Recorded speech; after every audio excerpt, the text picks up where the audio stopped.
Everyone, welcome to मास्टरगंज classes.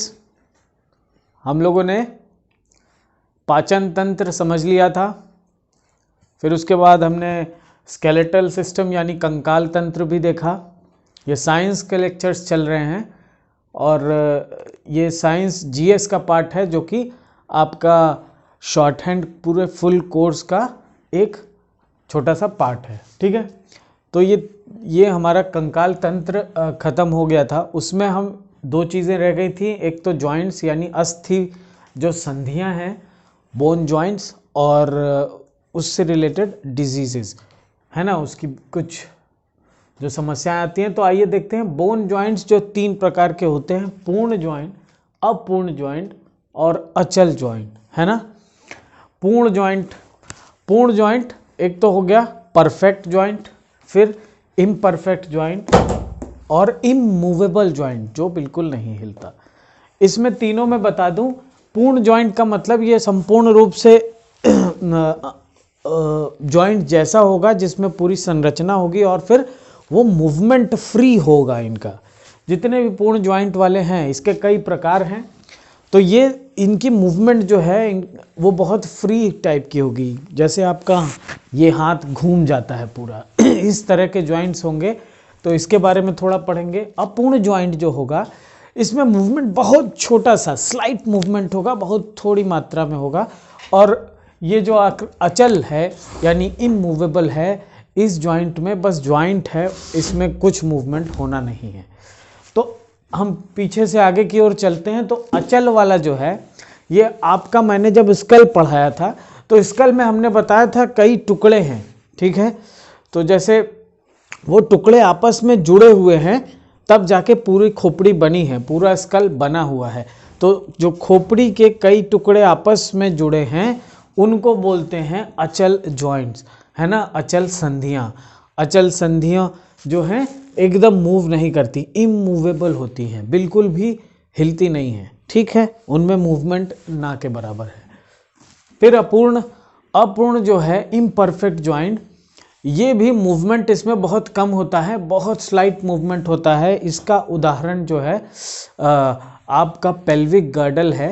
ठीक है, जो मेखला है नीचे की, इसमें जब भ्रूण आता है तो इसमें ये हड्डी, जिन दो हड्डियां आपस में जुड़ी हैं, वो थोड़ा सा मूव कर जाती हैं और ये मेखला थोड़ी सी चौड़ी हो जाती है, ताकि जो आने वाला भ्रूण है, आने वाला शिशु है, उसके विकास में सहयोग दे सकें, उसका साइज जो है बियर कर सकें, उसका स्पेस बना देती हैं ताकि इसमें भ्रूण का विकास हो सके। यही है, थोड़ा सा इसमें मूवमेंट होता है। तो ये अपूर्ण जॉइंट है। पूर्ण जॉइंट में आइए हम डिटेल में देखते हैं। ठीक है, इसमें कंदुक खल्लिका जॉइंट, कंदुक खल्लिका, ठीक है, इसको बोलते हैं कंदुक खल्लिका, पहला जो अपूर्ण जॉइंट है। अब मैं अपूर्ण समझ गए हैं तो इसको हटा ही देता हूं।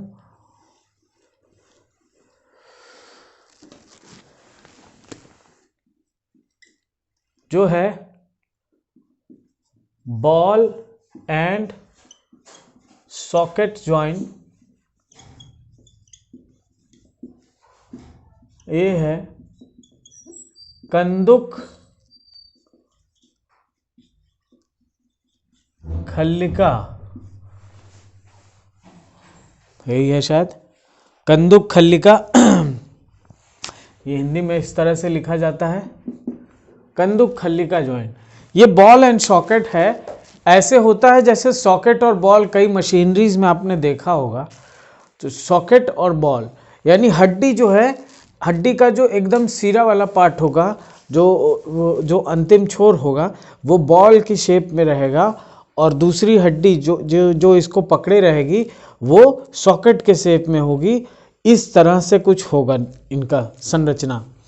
अब ये हड्डी पूरी तरह से मूवेबल होगी, ऐसे ऐसे इसके अंदर ही, सॉकेट के अंदर मूव करेगी तो उस मूवमेंट में थोड़ा फ्रिक्शन होगा। फ्रिक्शन यानी आपको घर्षण बल मिलेगा, घर्षण मिलेगा तो उसमें वियर एंड टियर होगा, यानी टूट फूट होगी। तो इस वियर एंड टियर, घर्षण के टूट फूट से बचाने के लिए बॉल एंड सॉकेट के बीच में ठीक है, साइनोवियल फ्लूइड भरा होता है। तो बॉल एंड सॉकेट के बीच की जो जगह थोड़ी सी होती है, ये जो कैविटी है, ये जो गुहा है, इसको साइनोवियल कैविटी बोलते हैं। इसी में साइनोवियल फ्लूइड भरी रहती है, ठीक है। और ये फ्लूइड क्या करती है, बॉल को सॉकेट से जोड़े रखती है और इसके मूवमेंट में बड़ी सहायक होती है, बिना वियर एंड टियर के, बिना टूट फूट के, ठीक है। तो ये अब इसमें क्या होता है, सबसे बड़ा उदाहरण आपका ये शोल्डर बोन है, ठीक है। और ये पैर वाला है ना, कूल्हा जो है आपका, कूल्हे वाली हड्डी, ये आपस में जब पूरी तरह से मूव करती है, आप अपना पैर गोल गोल घुमा सकते हैं ऐसे करके, दोनों हाथ भी आप जिस भी दिशा में ले जा सकते हैं। तो ये पूरी तरह से ऑल डायरेक्शन में मूवेबल है, सबसे बड़ी अच्छी बात इसकी। तो ये कंप्लीटली मूवेबल है और बहुत परफेक्ट टाइप की जॉइंट ये है, ठीक है। तो कंदुक खल्लिका के बारे में आप जान गए हैं। अगला देखते हैं, कब्जा। कब्जा इसको बोलते हैं कब्जा, यानी इसको हम हिंज जॉइंट भी बोल सकते हैं, ठीक है।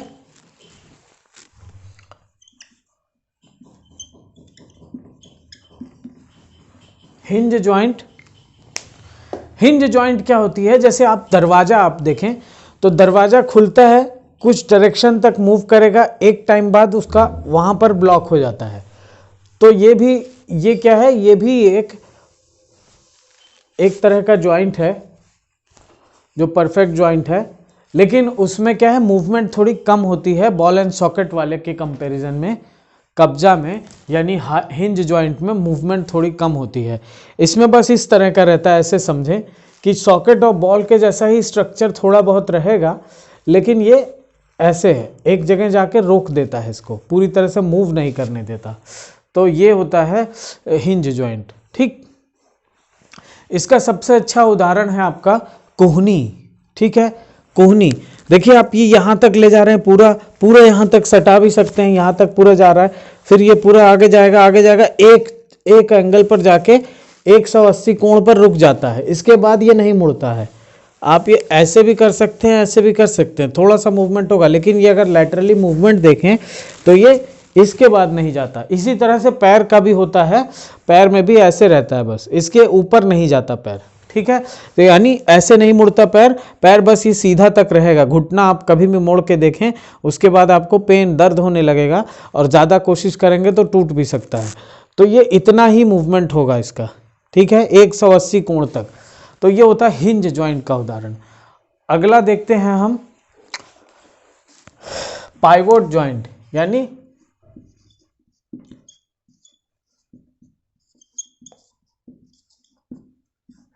इसको खूंटा संधि भी कहते हैं। खूंटा संधि भी कहते हैं। इसका सबसे अच्छा जो उदाहरण है, देखिए इस खूंटा संधि में क्या होता है, कुछ जैसे बॉल एंड सॉकेट में था उसी प्रकार का है। ऐसे वो जाके कहीं किसी हड्डी के उसमें फंसा रहता है, वहाँ मूवमेंट जो है ऊपर वाली हड्डी पूरी करती है। जैसे आपका सबसे अच्छा उदाहरण है जो आपका स्कल है, यानी आपकी जो खोपड़ी है, ये पूरी आपकी किस पर घूम रही है, ये आपकी रीढ़ की हड्डी के ऊपर घूम रही है। तो ये जो एटलस बोन है आपकी, वो उसमें जाकर फंसी रहती है और फिर वो उसका मूवमेंट करती रहती है, ठीक है। तो इस तरह का है, इसे पाइवोट जॉइंट बोलते हैं। आइए चौथा देख लेते हैं,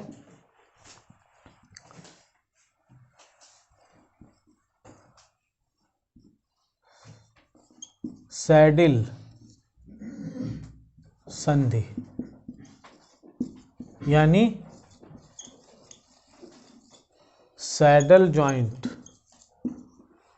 सैडल जॉइंट क्या होता है, इसमें जो है ऐसा समझिए कि जो अंगूठा होता है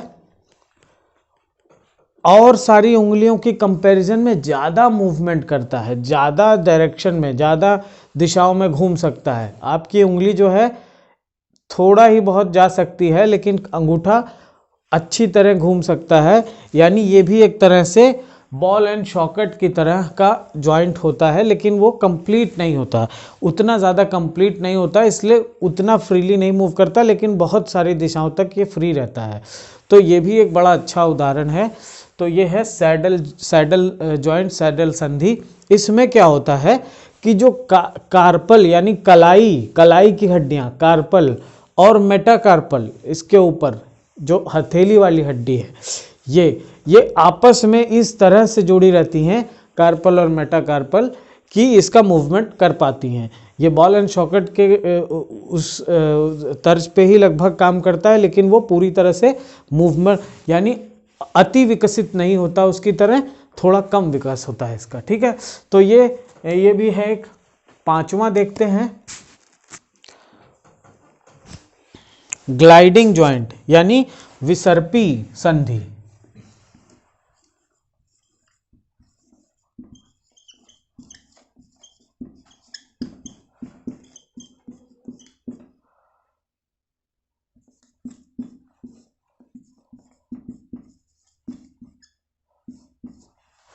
विसर्पी संधि, ग्लाइडिंग जॉइंट का सबसे अच्छा उदाहरण आपका ये बोन देखिए। आपको मैंने उस समय ही बताया था कि रेडियो अल्ना यानी रेडियस और अल्ना दोनों हड्डियां आपस में ग्लाइड करती हैं। तो ये जब कलाई से जुड़ी रहती हैं तो ये इस तरह से इनका जॉइंट होता है यहाँ से कलाई से, कि ये स्लाइड करती हैं, है ना, आपस में क्या करती हैं, स्लाइड करती हैं, विसर्पी होती हैं। जैसे सांप जब चलता है तो अपने जिस डाली पर होता है उसी में लपेटता जाता है, तो उस तरह से स्लाइड करता जाता है, उसी तरह से तो ये ग्लाइड करती हैं, इनका विसर्पी मूवमेंट होता है। ठीक है, तो ये ग्लाइडिंग जो है जॉइंट है। ये आपका पूर्ण यानी क्या कहते हैं उसको, पूर्ण संधि है। पूर्ण संधि का ही 5 रूप है। ठीक, इसमें जो अपूर्ण है वो मैं बता चुका हूँ, वो जो आपका कूल्हे की हड्डी होती है उसमें जो थोड़ा सा स्पेस बढ़ जाता है जब भी प्रेग्नेंट होती हैं लेडीज़, है ना। तो और बाकी उसके बाद ये इमूवेबल वाला यानी बिल्कुल भी जो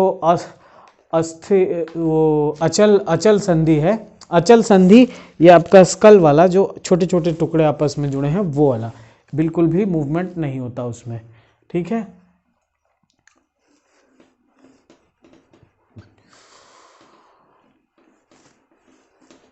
इसके बाद हम जान लेते हैं थोड़ा सा कि जो हड्डियों से संबंधित विकार होते हैं, जो रोग होते हैं, उसके बारे में थोड़ा देख लेते हैं। देखिए, हड्डियां जो होती हैं वो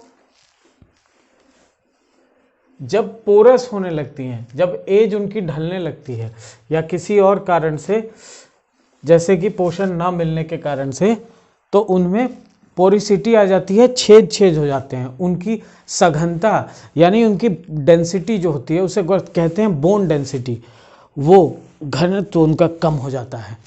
जब ऐसी समस्या आती है तो इसमें कैल्शियम की बड़ी कमी हो जाती है, विटामिन डी की कमी हो जाती है। तो इसलिए कहते हैं 400 से 800 इंटरनेशनल यूनिट विटामिन डी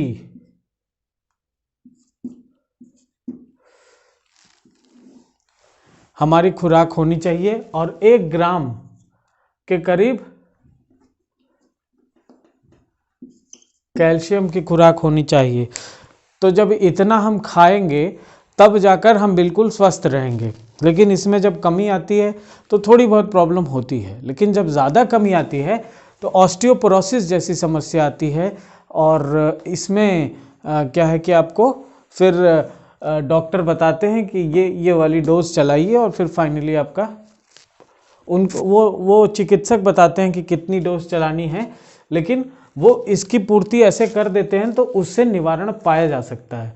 लेकिन कुछ ऐसे रोग होते हैं जो अंदर की संरचना से ही जनित होते हैं, जैसे यूरिक एसिड का डिपोजिशन जब आपकी ज्वाइंट संधियों में होने लगता है तब उसको हम गाउट बोलते हैं, यानी गठिया जैसी समस्या यूरिक एसिड के जमाव से हो जाता है अपने जोड़ों में। ठीक है, तो ये भी है। और भी एक समस्या होती है, जब मैंने बताया साइनोवियल फ्लूइड जो होता है, जो बॉल एंड सॉकेट वाली जॉइंट के अंदर या किसी भी जोड़ों के अंदर साइनोवियल फ्लूइड होता है घर्षण से बचाने के लिए, वो जब सूखने लगता है तब इनमें दर्द होता है, ये भी एक समस्या है। फिर उसके बाद जैसे ऑस्टियोपोरोसिस जैसी समस्याओं में ये भी होता है कि जो बोन मैरो होती है, मज्जा होती है, उसका भी क्षतिग्रस्त हो जाना, ये भी एक बड़ा कारण है कि उसमें उसका हड्डियों का विकास ना हो पाना, और उसकी वजह से धीरे धीरे उनमें पोरोसिटी आती है। पोरोसिटी यानी छेद होने लगती हैं और हल्की हो जाती हैं हड्डियाँ, इसमें कभी भी टूट सकती हैं, इसलिए कभी चलते चलते भी टूट जाती हैं हड्डियाँ लोगों की। जैसे कहीं हल्का सा ठोकर लगी और फ्रैक्चर हो गया, तब या तो कुछ लोग जांच करवाते रहते हैं, तब पता चलता है कि भाई आपके अंदर कैल्शियम की कमी है, तो आप खाना शुरू करिए ऐसी ऐसी चीज़ें, विटामिन डी और कैल्शियम और उससे प्रचुर मात्रा में पाए जाने वाले खाद्य पदार्थ भी खाइए। तो ये है। एक आर्थराइटिस होता है, उसको भी देख लेते हैं। देखिए, आर्थराइटिस आपको दो तरह का होता है, एक र्यूमेटाइड आर्थराइटिस होता है, एक नॉर्मल आर्थराइटिस होता है। र्यूमेटाइड आर्थराइटिस यानी कि आपके शरीर से ही जनित जो है इम्यूनिटी, आपकी जो रोग प्रतिरोधक क्षमता है, उसने आप पर गलत प्रभाव डाला है, यानी आपका ही शरीर आपके हड्डियों से लड़ने लगा है, यानी उसको क्षतिग्रस्त करना है। ऑटो इम्यून डिसऑर्डर बोलते हैं, यानी अपने ही इम्यूनिटी अपनी खुद को ही वो करने लगती है। तो ऐसे केस में आर्थराइटिस होता है। इसमें क्या होता है, रूमेटॉइड आर्थराइटिस में फीवर होता है, बहुत पेन होता है, बहुत दर्द होता है और फूल जाती हैं हड्डियाँ, हड्डियों के आसपास की जो उत्तक होती है सूजने लगती है, टिश्यूज़ जो। और एक दूसरे तरह का जो आर्थराइटिस नॉर्मल होता है, वो बुज़ुर्गों में ज़्यादा पाया जाता है, उसमें भी हड्डियाँ सूजने लगती हैं। रूमेटॉइड और ये सब आर्थराइटिस में सबसे बड़ी क्या है, ये जॉइंट्स की, जोड़ों की हड्डी हैं, संधि पर क्या होता है, हड्डियों का जो सबसे ज़्यादा जो दिखाई देता है वो ये है कि आपकी उंगलियां जो है, हाथ की उंगलियां, खासकर हाथ की उंगलियां, फ्लैंजेस और मेटाकार्पल जो है और कार्पल फ्लैंजेस, ये सब होने लगती हैं दर्द, बहुत ज़्यादा पेन होता है और इसमें मॉडिफिकेशन आता है, सूज जाती हैं। ठीक है, ठीक है। और एक और प्रॉब्लम आती है, आपने हम्प वाले लोग देखे होंगे जिनके थोड़ी स्पाइन यानी रीढ़ की हड्डी कुबड़ निकल आता है, कुबड़। उसको, कुबड़ को अगर सही भाषा में देखें तो उसको कहते हैं, मैं बता देता हूँ, कुब्जता। ठीक है,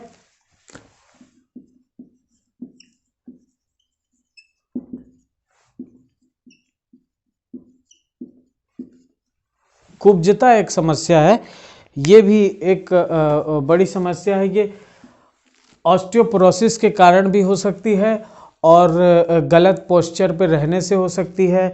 इसके बहुत सारे अलग अलग कारण हैं, तो ये भी एक समस्या आती है हड्डियों में। ठीक है, ये रीढ़ की हड्डी में एक बड़ी समस्या है। इसका अगर ज़्यादा सीवियर हो जाता है मामला, तो उसमें क्या है, सर्जरी की जाती है, फिर उसको सीधा किया जाता है, सही किया जाता है। ये थी कुछ जो है विकार हड्डियों से संबंधित, और यहाँ पर आपका जो है कंकाल तंत्र संपूर्ण रूप से समाप्त हो गया। फिर आप आगे बढ़ते हैं तो हम देखेंगे कि मांसपेशियों वाला तंत्र है ना, मस्कुलर सिस्टम बोलते हैं उसको, वो भी हम देखते चलते हैं।